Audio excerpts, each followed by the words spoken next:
Dear students, welcome to the class. E-governance. E-governance or electronic governance is basically the application of information and communications technology to the process of government functioning in order to bring about a spectacular change. According to the World Bank, e-governance refers to the use by government agencies of information technologies that have the ability to transform relations with citizens, business, and other arms of government. These technologies can serve a variety of purposes.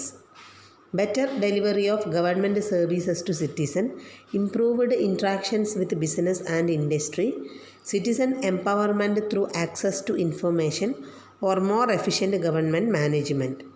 The resulting benefit can be less corruption, increased transparency, greater convenience, revenue growth and or cost reduction. അപ്പോൾ ഈ governance എന്ന് പറഞ്ഞാൽ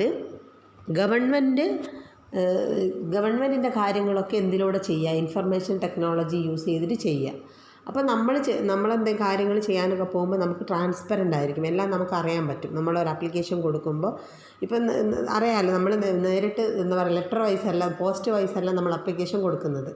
നമ്മളെന്താ ചെയ്യുന്നത്, ഓൺലൈനായിട്ട് നമ്മൾ apply ചെയ്യുന്നു. ഇപ്പോൾ നമ്മൾ അപ്ലൈ ചെയ്തോ, ഇതൊക്കെ നമുക്ക് കാണാൻ പറ്റും ഇല്ലേ, നമ്മൾ ആപ്ലിക്കേഷൻ എവിടെ കിട്ടിയോ എന്നുള്ളതൊക്കെ നമ്മൾ കാണുന്നുണ്ട്. അതേപോലെ നമ്മളിപ്പോൾ ടാക്സ് അടയ്ക്കുന്നു, അല്ലെങ്കിൽ നമുക്ക് സാലറി കിട്ടുന്നു, നമ്മൾ എന്തോ ആയിക്കോട്ടെ, ഗവൺമെൻറ്റിൻ്റെ കാര്യങ്ങളൊക്കെ സർവീസസൊക്കെ നമുക്ക് എന്തിലൂടെ പ്രൊവൈഡ് ചെയ്യാണ്, information technology through computer internet വഴി ചെയ്യുന്നതിനാണ് എന്ത് പറയുക, ഈ ഗവേണൻസ് എന്ന് പറഞ്ഞത്. അപ്പോൾ ഗവൺമെൻറ് എന്ത് യൂസ് ചെയ്യുന്നു, ഇൻഫർമേഷൻ ടെക്നോളജി യൂസ് ചെയ്യുന്നു ആ ഗവൺമെൻറ്റിൻ്റെ കാര്യങ്ങളൊക്കെ ഈസിയാക്കാൻ വേണ്ടി.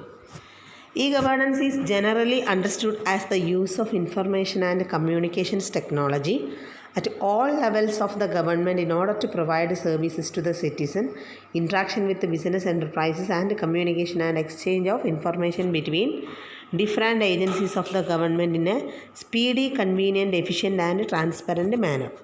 അപ്പോൾ എന്താണ് ഇത്, ഇൻഫർമേഷൻ ടെക്നോളജി യൂസ് ചെയ്യുക എന്തിനു വേണ്ടിയിട്ട്, ഗവൺമെൻറ്റിൻ്റെ എല്ലാ ലെവൽസിലും. ഇപ്പോൾ സിറ്റിസൺസിന് വേണ്ട കാര്യങ്ങളൊക്കെ ചെയ്തു കൊടുക്കാനും, ബിസിനസ്സായിട്ടുള്ള ഇൻട്രാക്ഷൻസ്, എൻ്റർപ്രൈസായിട്ട് ഇൻട്രാക്ഷൻസ്, കമ്മ്യൂണിക്കേഷൻസൊക്കെ ഈസി ആയിട്ട് ചെയ്യാനും വേണ്ടിയിട്ടാണ് ഇങ്ങനെയൊരു പ്രോസസ്സ് കൊണ്ടുവന്നത്, ഈ ഗവേണൻസ് കൊണ്ടുവന്നത്. സ്റ്റേജസ് ഓഫ് ഈ ഗവേണൻസ്. ഇപ്പോൾ ഈ governance is basically connected with the development of computer technology, networking of computers and communication system.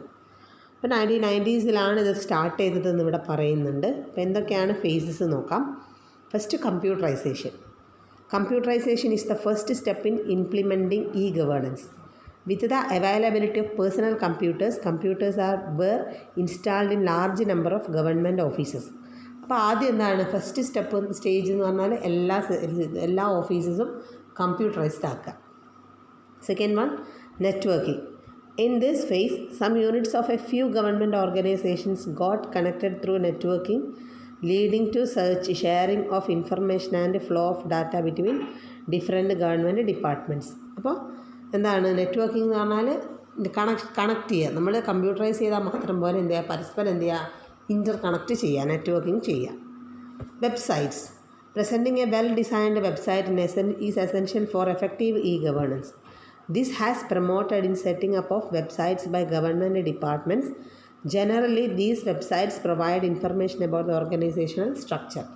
അപ്പോൾ എന്ത് പ്രൊവൈഡ് ചെയ്യുക, വെബ്സൈറ്റ്. ഇപ്പോൾ നമുക്ക് PSCക്ക് ഒരു വെബ്സൈറ്റ് ഉണ്ട്, അതേപോലെ ഗവൺമെൻറ്റിൻ്റെ ഓരോ സെക്ടറിലും ഓരോ ഡിപ്പാർട്ട്മെൻറ്റിന് എന്തുണ്ടാവും, ഓരോ വെബ്സൈറ്റുകളുണ്ടാവും, നമുക്ക് അതിൽ കയറി നോക്കാൻ പറ്റും.